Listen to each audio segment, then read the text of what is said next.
Hey there, welcome back. Welcome to the weekend reading for August 20th, 5th, 6th, 7th, somewhere in there.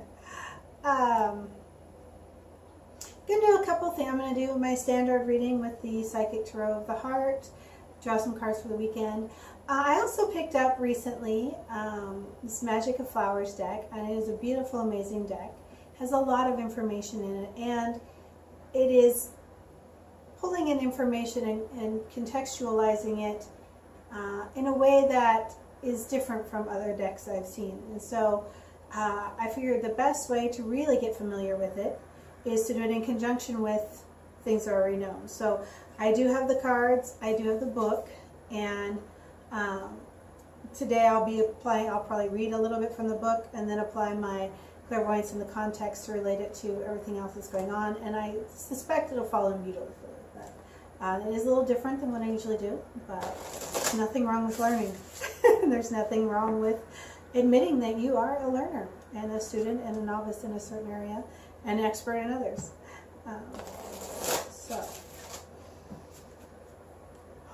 So reading is for the weekend, but as always, things find us when we need them. So if you're finding this reading or this video in a time that's not for the weekend, and it resonates with you, that's because you were supposed to see it in the moment that you've seen it. So.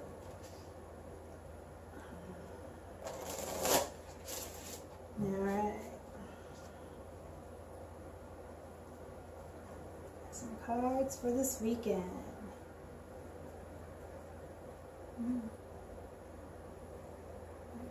Friday.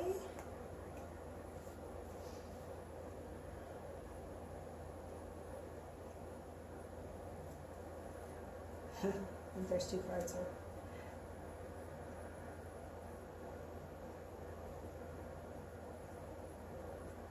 Saturday.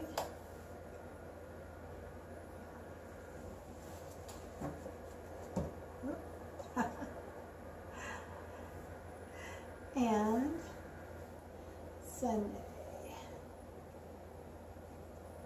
All right. I'm just going to go ahead and shuffle these at the same time. Not quite as thick, so hopeful shuffling makes me a little nervous with them.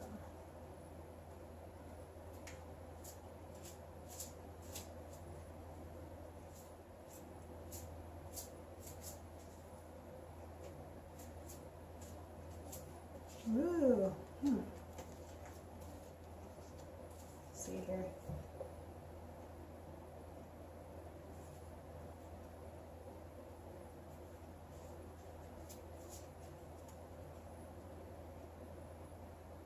Yeah, I think those just that one. Okay.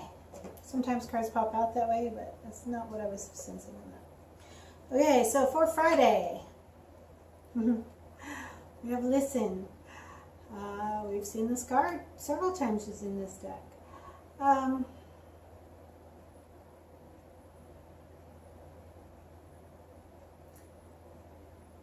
traditionally this card refers to your intuition, your inner voice, but today I'm really seeing this is about really listening to what people are telling you, to really have an open heart and an open mind, and to really hear the words they're saying and their perspective and understand kind of their context and where they're coming from and what their story is.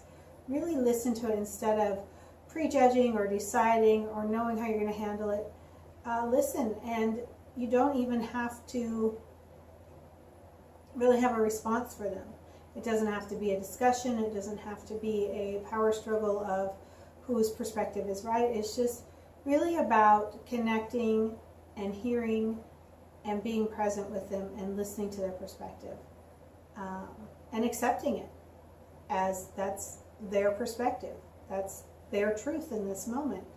And it doesn't have to be yours, and you don't have to convince anybody, and they don't have to convince you. You can each have what is right for you in the moment. And it's more just about connecting and hearing and accepting where they are for where they are. Okay, Saturday.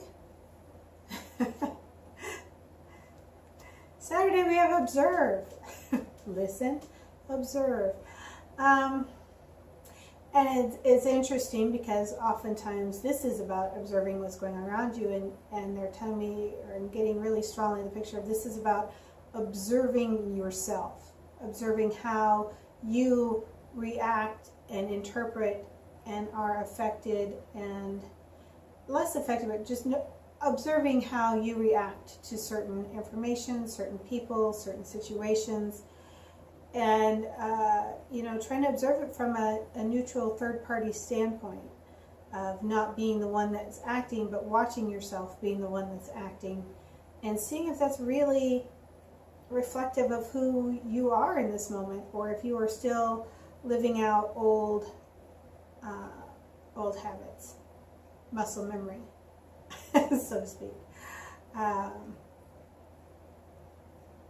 So I'm sitting there, and the waiting game. This is knowing that all of the seeds that you have planted, all the actions that you're taking are growing, they're maturing, they are coming along as fast and in the right timing as they need to. And even though you are feeling impatient and you want an answer and a thing and to take the next step and to move on, it's about stopping and waiting and knowing that there has to be other things that come into play before things can move on in the way you want, and that this patience will pay off. I mean, after all, if you harvested your apples in the moment that they first showed up, instead of waiting until they were ripe and juicy, you would really not have apples. You would have hard little somethings. So sometimes patience, even though it can feel frustrating and it can feel like you're stopped, is the best thing for collecting the actual harvest. And again, observe how you react to having to wait. So, and for Sunday, we have success and growth. So,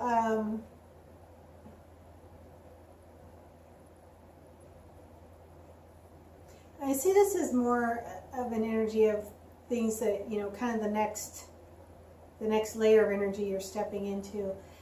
You will see some markers of success, and you'll be able, through listening and observing, to notice where growth is happening and how you are still expanding and growing. But this is kind of a start to a next set of energies that I think you'll find in play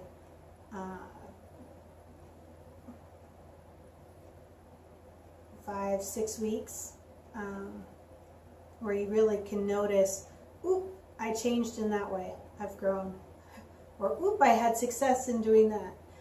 So it'll be a period of validation for you on a spiritual as well as physical level. So enjoy that. And from the Magic of Flowers, we have dandelion, and the image is of a child making a wish, scattering the dandelion seeds. So just take a moment to read what that says. We'll learn together. I hope. There's Dahlia, Daisy, dandelion. Here we go. And the card is Make a Wish. So the magical specialties are animal protection, happiness, healing, wishes, and divination. How do children everywhere seem to know that you can make a wish come true by blowing the seeds off of a dandelion? All children are inherently connected to the natural world and all the magical wisdom it contains.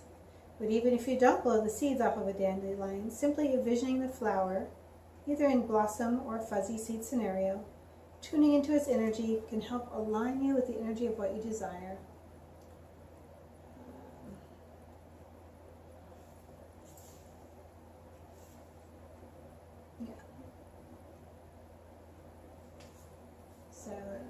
So there's a lot in here, and I'm just trying to neutralize it for time. So Remember that manifestation requires not only clear visualization and belief, but also release and trust. Let go of your desire and trust that it is being perfectly fulfilled in divine timing and orchestration. If you feel guided to take an action, take it, but don't push or intervene in ways that feel ego-driven, desperate, or forced. The universe always says yes, so let your inner and outer dialogue be positive, affirming, specific, and let it be only a matter of time before your wishes dream manifest. So this looks to me like it, ties directly to this patience card. You've set things in motion. So now the key is to release it and trust that it's coming about in divine timing.